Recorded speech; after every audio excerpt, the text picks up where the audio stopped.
UP विधानसभा चुनाव की तैयारी में भाजपा जुट गई है।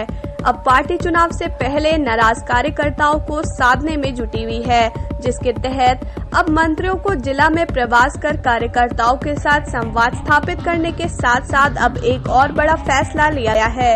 इस फैसले के तहत बीजेपी कार्यकर्ताओं पर दर्ज मुकदमे वापस होंगे। सपा और बसपा सरकार में आंदोलन और धरना प्रदर्शन के वक्त राजनीतिक और फर्जी मुकदमे वापस लिए जाएंगे। सपा और बसपा शासन में दर्ज 5000 से अधिक मुकदमे वापस लिए जाएंगे। जुलाई तक बाकी केस वापस लेने की कवायद शुरू होगी।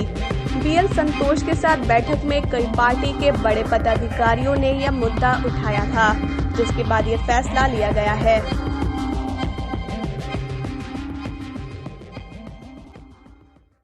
स्टेट बैंक ऑफ इंडिया ग्राहकों के लिए ढेर सारे बदलाव लेकर आ रहा है।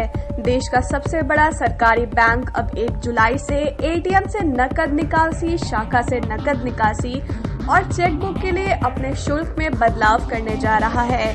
बैंक द्वारा बेसिक बचत बैंक डिपॉजिट खातों या एसबीआई बीएसबीडी खातों के लिए एटीएम और ब्रांच समेत मुफ्त 4 नकद निकासी के बाद लेन देन पर अधिक शुल्क वसूल किया जाएगा।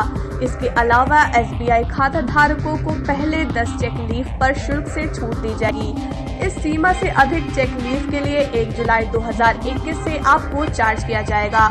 4 मुफ्त नकद निकासी के बाद शाखा चैनल या एटीएम से प्रत्येक नकद निकासी पर एसबीआई ग्राहकों को 1 जुलाई से 15 रुपए प्लस जीएसटी चुकाना होगा। छूट के बाद पार्टी 2 गुटों में बंट गई है। चिराग पासवान और पशुपति कुमार पारस दोनों के ही अपने अपने दावे हैं। इस बीच एलजेपी नेता चिराग पासवान ने मीडिया से खास बातचीत की है। इस दौरान उन्होंने कहा कि मैं आखिर तक चाचा के दरवाजे पर खड़ा रहा। मेरी मां ने भी उन्हें छोटे भाई की तरह प्यार किया। चिराग पासवान ने कहा कि अगर चाचा को केंद्र में मंत्री बनना था तो वो मुझे बता सकते थे। मैं खुद प्रधानमंत्री जी के पास ये मांग लेकर जाता। एक बार वो कह देते तो मैं उन्हें राष्ट्रीय अध्यक्ष बना देता। मैं आखिर तक पार्टी को बचाने की कोशिश की। उन्होंने कहा कि बिहार में अकेले चुनाव लड़ना पापा की इच्छा थी। मैंने सबकी सहमति से यह फैसला लिया। एलजेपी की उस बैठक में पशुपति कुमार पारस भी मौजूद थे।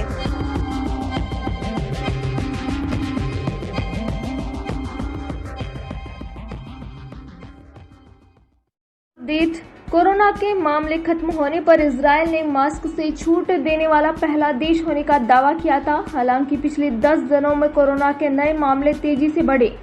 इसके बाद इजराइल की बेनेट सरकार ने सार्वजनिक जगहों पर मास्क पहनने की अनिवार्यता को फिर से लागू कर दिया है।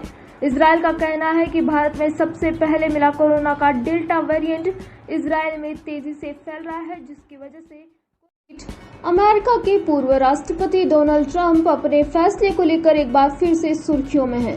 वॉशिंगटन पोस्ट के 2 रिपोर्टरों यास्मीन अबू तालिब और डेमियन पालेटा की लेटेस्ट किताब में ट्रंप के एक फैसले का खुलासा हुआ है। किताब के मुताबिक कोरोना महामारी के शुरुआती दिनों में ट्रंप ने इस वायरस से संक्रमित लोगों को ग्वांतानामो बे भेजने की वकालत की थी। बता दें कि ग्वांतानामो बे द्वीप क्यूबा का एक अरविंद केजरीवाल सरकार पर गंभीर सवाल उठ रहे हैं। ऑडिट टीम की रिपोर्ट ने ऑक्सीजन सप्लाई को लेकर दिल्ली सरकार को कटघरे में खड़ा कर दिया है। दरअसल राष्ट्रीय राजधानी दिल्ली में 25 अप्रैल से 10 मई के बीच कोरोना वायरस की दूसरी लहर चरम पर थी। शीर्ष अदालत द्वारा गठित ऑडिट टीम ने छानबीन में पाया कि उस दौरान दिल्ली सरकार ने जरूरत से 4 गुना ज्यादा ऑक्सीजन की डिमांड की थी। कमेटी ने सुप्रीम कोर्ट को सूचित किया है कि मांग के अनुरूप दिल्ली को ऑक्सीजन की अतिरिक्त आपूर्ति की गई थी। इससे 12 राज्य सप्लाई प्रभावित हुई थी। सूत्रों के मुताबिक ऑडिट टीम ने अपनी रिपोर्ट में कहा है कि दिल्ली में बिस्तर क्षमता के हिसाब से 289 मीट्रिक टन ऑक्सीजन की आवश्यकता थी, जबकि दिल्ली सरकार द्वारा मांग के अनुरूप दिल्ली को ऑक्सीजन की अतिरिक्त आपूर्ति की गई थी। इससे 12 राज्य में सप्लाई प्रभावित हुई थी।